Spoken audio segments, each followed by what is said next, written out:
Assalamualaikum warahmatullahi wabarakatuh. Di sini kami akan mempresentasikan tentang penyakit kanker payudara. Di sini ada anggota kelompok kami, yaitu ada Nur Ajijah, ada Siti Komariah, ada Bella Adira, ada Diajeng, ada Ita Nopianti, ada Adinda, ada Caroline, ada Nabila, ada Mahia, ada Nika Sri Rahayu, ada Rizky Agung, ada Lulu Alda, ada Yosi, yang terakhir ada Iqbal Ramadan. Kanker berasal dari sel tunggal, karakteristiknya yaitu membagi dan dapat menyerang jaringan sekitar. Kanker sendiri dapat terjadi karena perubahan urutan DNA atau penyakit genetik.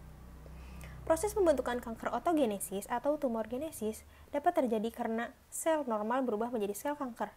Kanker sendiri disebabkan oleh kegagalan mekanisme yang mengendalikan pertumbuhan dan proliferasi.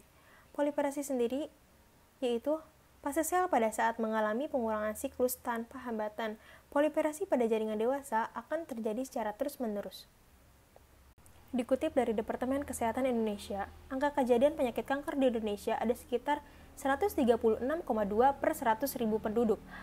Indonesia sendiri berada pada urutan ke-8 se-Asia Tenggara, sedangkan se-Asia, Indonesia berada pada urutan ke-23. Angka kejadian kanker payudara sendiri yaitu sebesar 42,1 per 100.000 penduduk dengan rata-rata kematian 17 per 100.000 penduduk, yang diikuti oleh kanker leher rahim sebesar 23,4 per 100.000 penduduk dengan rata-rata kematian 13,9 per 100.000 penduduk. Di sini terdapat prevalensi penduduk Indonesia yang mengidap penyakit kanker pada semua umur di tahun 2013 menurut Badan Penelitian dan Pengembangan Kesehatan Republik Indonesia. Di sini terdapat daerah istimewa Yogyakarta yang mengidap penyakit kanker terbanyak se-Indonesia, sedangkan Provinsi Gorontalo terdapat penduduk pengidap penyakit kanker terendah se-Indonesia. Di sini terdapat distribusi dari penyakit kanker payudara menurut jenis kelamin di tahun 2008 sampai 2014. Jenis kelamin perempuan lebih banyak mengidap penyakit kanker payudara dibandingkan jenis kelamin laki-laki. Etiologi dari penyakit kanker payudara belum dapat bisa dijelaskan, tetapi terdapat beberapa faktor yang berhubungan dengan peningkatan resiko atau kemungkinan terjadinya kanker payudara. Faktor-faktor tersebut merupakan faktor resiko yang diantaranya yang pertama, ada faktor reproduksi. Yang kedua, ada faktor endokrin. Yang ketiga, ada faktor genetik atau riwayat keluarga. Yang keempat, ada terpapar radiasi pengion atau pertumbuhan payudara. Pernyataan tersebut dikutip dari Departemen Kesehatan Republik Indonesia tahun 2009. Terdapat tanda dan gejala kanker payudara menurut Grundemann dan Frinsberger 2005. Tanda dan gejala tersebut diantaranya terabanya benjolan atau penebalan payudara, biasanya tidak nyeri, dan terjadi pengeluaran rabas dari puting payudara. Di payudara, payudaranya berdarah atau serosa. Terus terdapat cekungan atau perubahan kulit di daerah payudara atau di daerah tertentu di payudara. Payudaranya asimetris. Asimetris itu tidak seimbang. Kemudian adanya retaksi atau skuma pada puting payudara. Kemudian ada tanda-tanda stadium lanjut, yaitu terdapat rasa nyeri, pembentukan ulkus, dan edema. Seperti yang sudah dijelaskan di slide awal, kanker itu disebabkan oleh kegagalan mekanisme yang mengendalikan pertumbuhan dan proliferasi. Dan proliferasi sendiri itu merupakan fase sel pada saat mengalami pengurangan siklus tanpa hambatan. Proliferasi pada jaringan dewasa akan terjadi secara terus-menerus. Perkembangan kanker sendiri berasal dari endoma kecil atau tumor jinak, kemudian menjadi endoma besar, dan kemudian terjadilah kanker. Kemudian menjadi kanker metastastis atau perkembangan kanker ke tempat lain di tubuh. Di sini terdapat perubahan sel normal menjadi sel tumor jinak. Yang pertama, sel-sel yang tumbuh sebagai tumor jinak berada di jaringan epitel. Kemudian, sel-sel tumor yang sudah menjadi tumor jinak akan menerobos lamia basalis. Kemudian sel tumor akan menyerang pembuluh kapiler. Perjalanannya melalui aliran darah. Kurang dari 1 di dalam 1000 sel akan bertahan dan bermetastasis. Kemudian sel tumor tersebut akan melekat dan menempel di dinding pembuluh darah di hati. Kemudian sel tersebut keluar dari pembuluh darah dan berkembang biak dan bermetastasis di dalam hati. Di sini terdapat gambaran klinis dari penyakit kanker payudara. Dari gambaran klinis ini terdapat tanda dan gejala serta karakteristiknya. Yang pertama dilihat dari masa payudara. Masa payudara ini jika karakteristiknya tidak ada gumpalan yang terpisah, perbatasannya halus, sama permukaannya yang lembut, dia merupakan tumor jinak. Sedangkan yang tumor ganas, dia terdapat benjolan terpisah, kemudian perbatasannya tidak beraturan, sama permukaannya tidak lembut.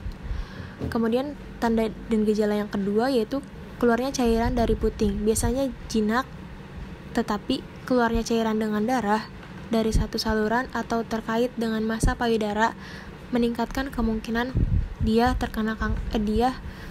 terdapat sel kanker. Nah, tadi yang sudah disampaikan, keluarnya cairan dari puting itu biasanya tumor jinak. Cairannya sendiri yaitu berwarna putih susu, kehijauan, sama kekuningan, dan juga diproduksi dengan ekspresi manual. Sedangkan yang tumor ganas yaitu dia mengeluarkan darah yang serius, kemudian dia diproduksinya secara spontan. Tanda dan gejala selanjutnya yaitu mastalgia atau nyeri payudara, yang merupakan gejala yang muncul dari kanker payudara. Mastalgia, ada mastalgia sildik, yaitu perubahan hormonal selama siklus menstruasi memicu peningkatan ukuran dan volume payudara. Nah, karakteristiknya dilihat dari meredanya dengan dimulai menstruasi. Tanda dan gejala selanjutnya yaitu nyeri tulang dan gejala hiperkalsemia. Karakteristiknya terjadi metastasis tulang. Metastasis itu merupakan kondisi ketika sel kanker itu mulai menyebar ke bagian tubuh tersebut atau menyebar ke bagian tubuh lain. Ketika hal ini sudah terjadi, maka sangat sulit untuk memberikan pengobatan yang efektif pada pasien. Metastasis ini biasanya terjadi ketika kanker telah mencapai tahap stadium 4.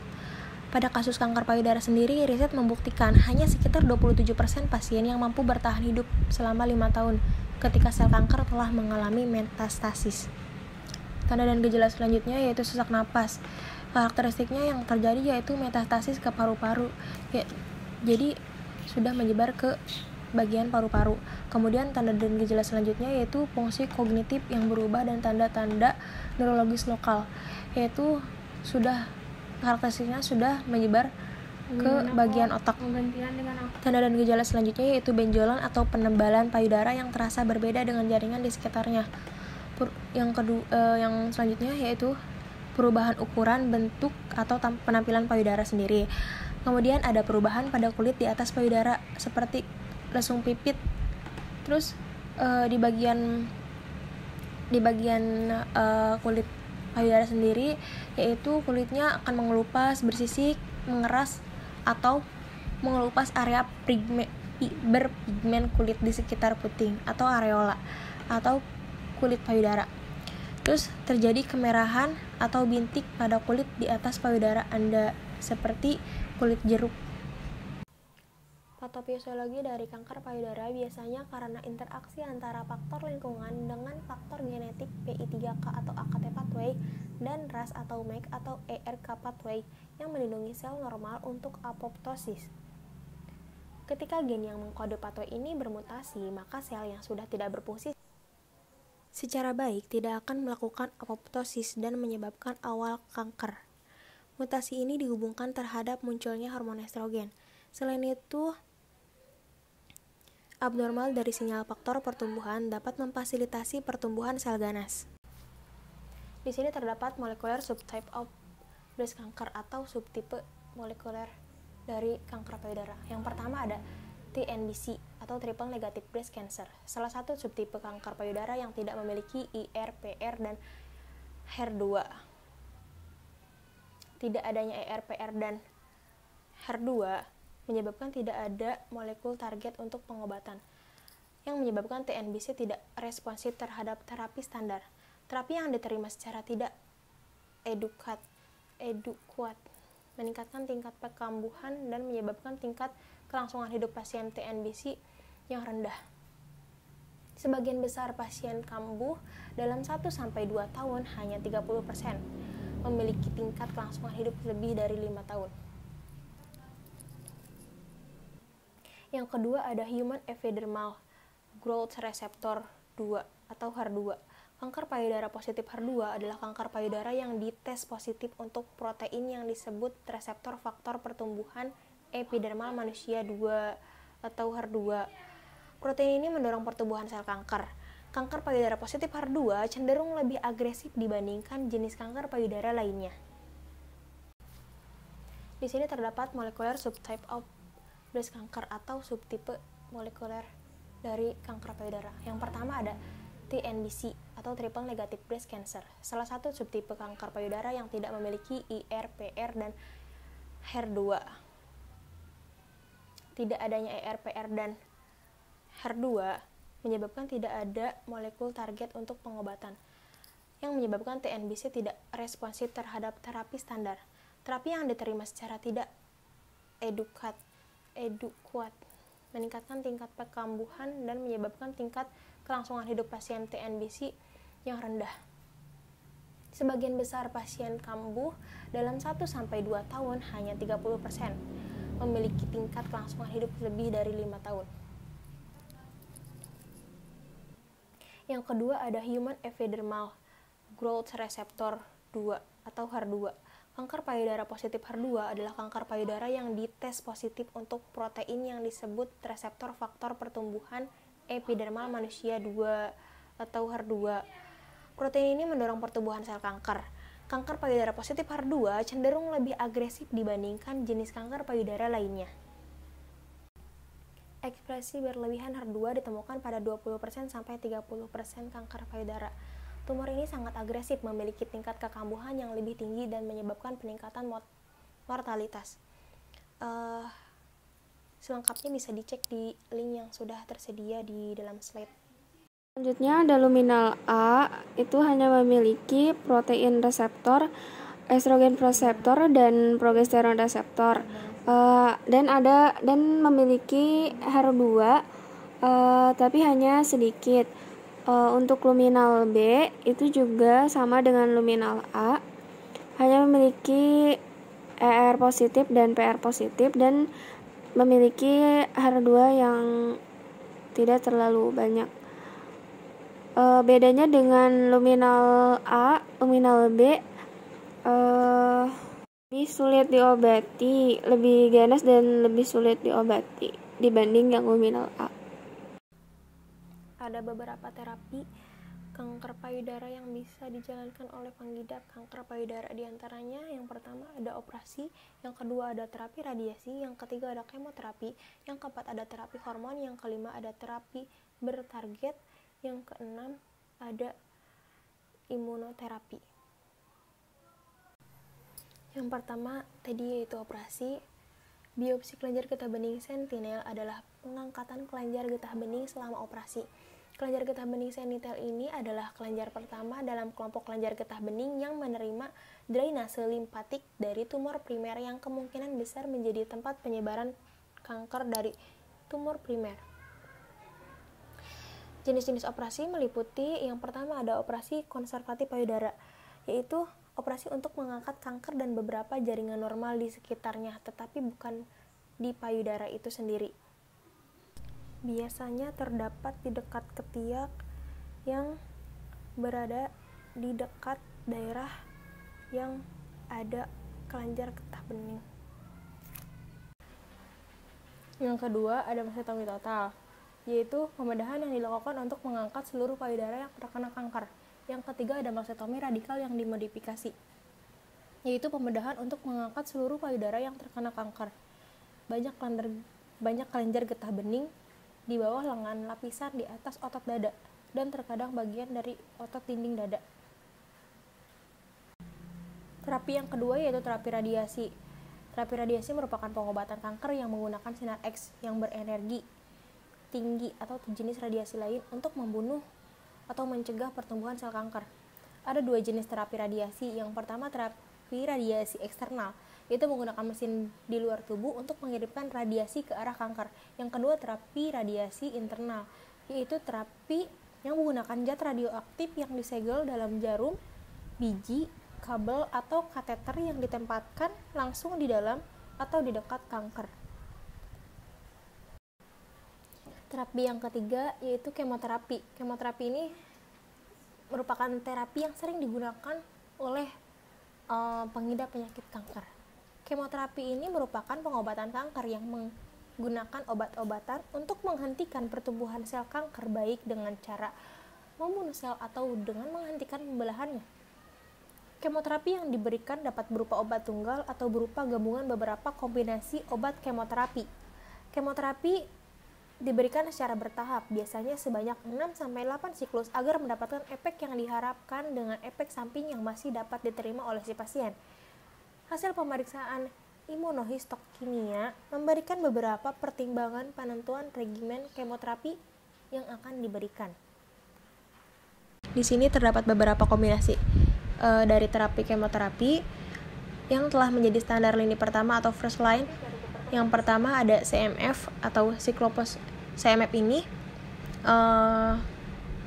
kombinasi antara siklopospamid, methotrexate, sama 5-fluorouracil.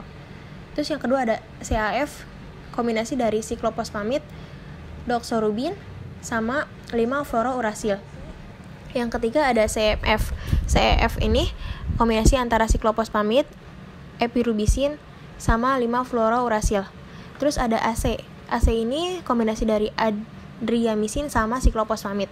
Terus ada yang terakhir ACTC. ACTC ini kombinasinya terdiri dari kisplatin sama docetaxel. Pengobatan yang kelima ada terapi target. Terapi target adalah jenis perawatan yang menggunakan obat-obatan atau zat lain untuk mengidentifikasi dan menyerang sel kanker tertentu, tetapi yang ditargetkan biasanya menyebabkan sedikit kerusakan pada sel normal daripada kemoterapi dan terapi radiasi. Selanjutnya di sini ada antibodi monoklonal. Antibodi monoklonal adalah protein sistem kekebalan yang dibuat di laboratorium untuk mengobati banyak penyakit, termasuk penyakit kanker. Antibodi ini menempel pada target tertentu yang ada pada sel kanker. Antibodi tersebut kemudian dapat membunuh sel kanker, menghalangi pertumbuhannya, atau mencegah penyebarannya. Di sini ada beberapa jenis dari antibodi monoklonal, itu ada yang pertama ada trastuzumab, kemudian ada trastuzumab deruxtecan, ada pertuzumab, ada trastuzumab emactin, dan sacituzumab govitecan. Selain antibodi monoklonal, juga terdapat inhibitor tirosin kinase. Perawatan ini, cara kerjanya yaitu memblokir sinyal yang diperlukan agar tumor tumbuh. Ini dapat digunakan dengan obat anti kanker lain sebagai terapi adjuvan. Dan di sini ada beberapa jenis inhibitor tirosin kinase. Yang pertama adalah lapatinib. Lapatinib ini adalah inhibitor tirosin kinase yang memblokir efek protein HER2 dan protein lain di dalam sel tumor. Terus ada neratinib, merupakan inhibitor tirosin kinase yang menghalangi efek protein HER2 dan protein lain dalam sel tumor. Dan yang terakhir ada pucatinib. Ini adalah inhibitor tirosin kinase yang digunakan dengan trastuzumab dan capecitabine untuk mengobati kanker payudara positif HER2 yang sudah lanjut dan tidak dapat dihilangkan dengan operasi. Selanjutnya ada pengobatan dengan cara imunoterapi. Imunoterapi adalah pengobatan yang menggunakan sistem kekebalan tubuh pasien untuk melawan kanker. Zat yang dibuat oleh tubuh atau dibuat di laboratorium digunakan untuk meningkatkan, mengarahkan, atau memulihkan pertahanan alami tubuh terhadap kanker. Terapi inhibitor PD1 dan PDL1. PD1 adalah protein pada permukaan sel T yang membantu menjaga respon kekebalan tubuh. PDL1 adalah protein yang ditemukan pada beberapa sel kanker. Ketika PD1 menempel pada PDL1, itu akan menghentikan sel T untuk membunuh sel kanker. Penghambatan pada protein tersebut bertujuan agar protein tersebut tidak menempel satu sama lain. Hal ini memungkinkan sel T untuk membunuh sel kanker. Yang kedua ada etazolimab. Ini adalah inhibitor PDL1 yang digunakan untuk mengobati kanker payudara yang telah menyebar ke bagian tubuh lainnya. Selanjutnya ada mekanisme kerja obat kanker payudara. Yang pertama itu dari pengobatan kemoterapi. Contoh obatnya ada siklofosfamid. Siklofosfamid mekanisme kerjanya yaitu dengan cara menghancurkan sel-sel tumor melalui mekanisme apoptosis yang dimulai dari adanya kerusakan DNA dan gangguan regulasi siklus sel. Prinsip kerjanya adalah dengan cara membentuk ikatan kovalen dari suatu struktur alkil yang sangat reaktif dengan asam nukleat pada DNA. Zat ini menyebabkan kematian sel dan menghentikan pertumbuhan tumor dengan cara cross-link. Ikatan ini menyebabkan DNA akan terpisah atau pecah sehingga sel gagal membelah dan mati. Berdasarkan konsep tersebut, maka dikatakan efek sitotoksisitas siklofosfamid bersifat tidak spesifik pada fase sel. Artinya siklofosfamid dapat menyebabkan kerusakan DNA pada seluruh fase sel. Nah, terus siklofosfamid bekerja melalui dua mekanisme utama. Mekanisme kerja pertama adalah membentuk ikatan pada DNA melalui metabolit aktif sehingga menghambat terjadinya replikasi dan transkripsi. Kemudian, siklofosfamid juga memiliki kemampuan untuk menghancurkan sel-sel progenitor pada endotel yang berperan dalam angiogenesis dan pertumbuhan massa tumor. Farmakodinamik dari methotrexate seperti sebelumnya yaitu untuk menghambat enzim dihidrofolat reduktase, di mana enzim ini berfungsi untuk merubah asam dihidrofolat menjadi tetrahidrofolat yang digunakan sebagai pembawa gugus satu karbon sintesis nukleotida purin dan timidilat pada proses sintesis, perbaikan, dan replikasi sel DNA. Maka dari itu, methotrexate memiliki efek antimetabolit yang sensitif pada sel-sel yang aktif berproliferasi. Misalnya pada sel keganasan, sel sumsum tulang, sel janin, sel mukosa, dan usus. Contoh obat selanjutnya dari pengobatan kemoterapi ada 5-fluorourasil. Mekanisme kerja dari 5-FU ini adalah ada metabolit yang bekerja secara antagonis dengan timin terhadap aktivitas enzim tridimilat sintase. Metabolisme 5-FU menghasilkan fluoridin 5-trifosfat, 5-aksen trifosfat yang bergabung ke dalam RNA dan mempengaruhi fungsinya, dan FDUMP yang menghambat replikasi DNA. Selanjutnya ada obat kemoterapi yang membunuh sel kanker dengan cara menghalangi mitosis secara inhibisi fungsi kromatin. Ini ada dua golongan. Yang pertama ada golongan topoisomerase inhibitor dan yang kedua ada golongan penghambat mikrotubul. Untuk golongan topoisomerase inhibitor, contoh obatnya ada doxorubin, epirubicin, daunorubicin, dan lain-lain. Mekanisme kerja golongan ini yaitu dengan cara mengikat DNA sel kanker dan memblokir enzim. yang penting seperti topoisomerase 2 sehingga menghambat proses pembelahan sel kanker dan pembentukan DNA. Yang kedua, ada golongan penghambat mikrotubul. Contoh obatnya ada docetaxel dan paclitaxel dan lain-lain. Mekanisme kerja golongan ini yaitu dengan cara menginduksi pembentukan mikrotubulus dan menghambat penguraian menjadi tubulin, sehingga sel akan terhenti pada fase G2M yang terjadi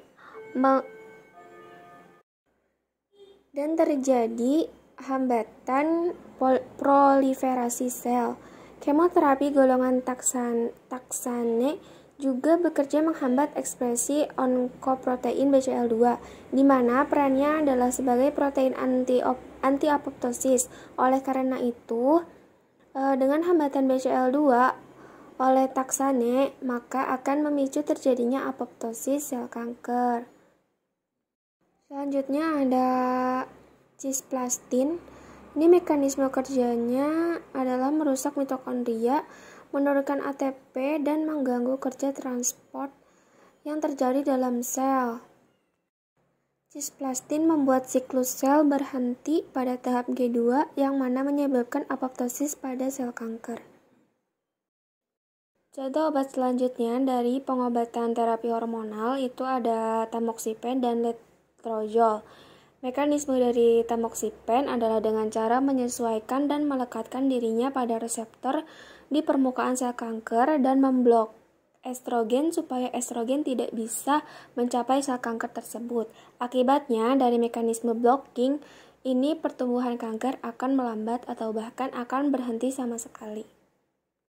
Selanjutnya ada letrozole. Mekanisme kerjanya yaitu menekan kadar estrogen plasma pada wanita pasca menopause dengan menghambat enzim aromatase. Enzim ini berperan dalam sintesis estrogen dari androgen. Akibatnya, penghambatan enzim aromatase oleh letrozole, maka terjadi penurunan sintesis estrogen yang pada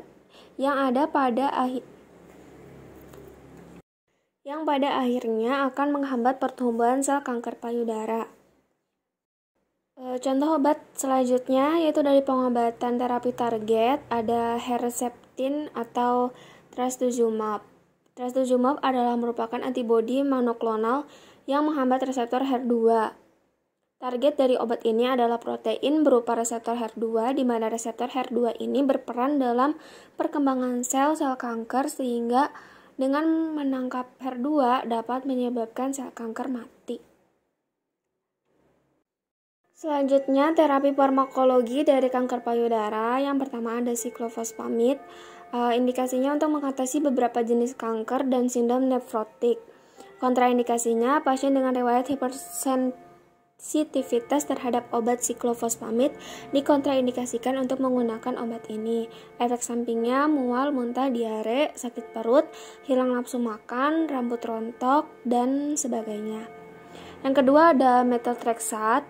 Indikasinya untuk mengatasi berbagai jenis kanker, psoriasis, dan rheumatoid arthritis. Kontraindikasinya dikontraindikasikan penggunaan methotrexate atau methotrexate adalah untuk ibu hamil, pasien yang mengidap penyakit liver, imunodefisiensi, dan lain sebagainya. Efek sampingnya demam, sakit kepala, mual, hilang nafsu makan, dan lain-lain. Yang ketiga ada 5-fluorourasil. Indikasinya sebagai agen kemoterapi untuk berbagai jenis tumor solid multiple seperti kanker payudara dan saluran cerna. Kontraindikasinya pasien yang memiliki status nutrisi buruk, hipersensitif terhadap komponen fluorourasil injeksi. Efek sampingnya supresi sumsum tulang belakang, mukositis, sitomatitis, diare, mual, muntah, dan lain-lain. Selanjutnya ada doxorubicin. Indikasinya terapi pengobatan leukemia akut, tumor Wilm, kanker payudara, kanker ovarium, kanker kandung kemih, kanker tiroid, kanker paru, dan lain sebagainya. Kontraindikasinya, penderita penyakit jantung, bayi baru lahir, ibu hamil atau ibu menyusui, riwayat radiasi di daerah dada, riwayat sel darah rendah akibat kemoterapi atau radioterapi. Efek sampingnya penurunan jumlah sel darah putih, trombosit, mual dan muntah, diare, kerontokan rambut, ruam, dan gangguan penglihatan.